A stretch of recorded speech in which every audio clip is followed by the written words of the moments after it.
हनुमंतराव मारुती पाटील वन्हाळेकर, राहणार परडवाडी, तालुका नायगाव, जिल्हा नांदेड।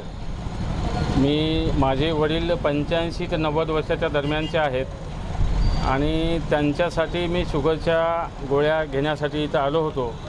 शनिवारी आलो आणि दुपारी 1:15 ते 1:30च्या दरम्यान ते एक्सपायर झालेल्या त्यांनी टॅब्लेट दिल्या डिसेंबर 2025च्या आणि मी त्याप्रमाणे घरी गेलो।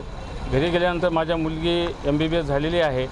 माझ्या मुलीने सांगितल्यानंतर मी मग प्रशासनाला म्हणजे आयुक्त कार्यालयाला मेल केला या संदर्भामध्ये आणि मग या नांदेडच्या ऑफिसलाही मेल केला।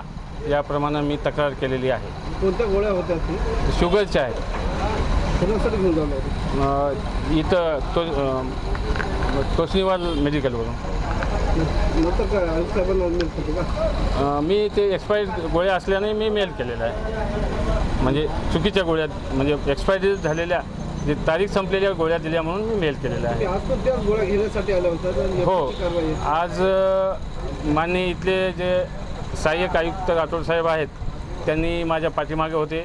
मग मी समोर येऊन गोळ्या घेण्यासाठी आलो आणि त्यांना तीच गोळ्यांची मागणी केली आणि तीच त्यांनी मागच्याच अजून तारीख संपलेल्याच गोळ्या दिलेल्या होत्या। बरं, हा मेल कधी टाकला होता तुम्ही? मी शनिवारी म्हणजे 13 तारखेला तिथून रिप्लाय आला? रिप्लाय संबंधित कार्यालयाशी म्हणजे कार्यालयाकडे पाठवलं म्हणून रिप्लाय आला। काय धोकादायक एक्सपायरी तारीख गेलेली गोळ्या काय होतं? आता ते जे डॉक्टरांना आपण विचारणा केली असता त्यांनी सांगितलं की त्याच्यात काही उद्भवू शकते, म्हणजे एखाद्या वेळेस जीवालाही हानी होऊ शकते किंवा ते एक एक्सपायरी म्हणजे तारीख संपलेल्या गोळ्या म्हटल्यानंतर विषय संपला नसेल।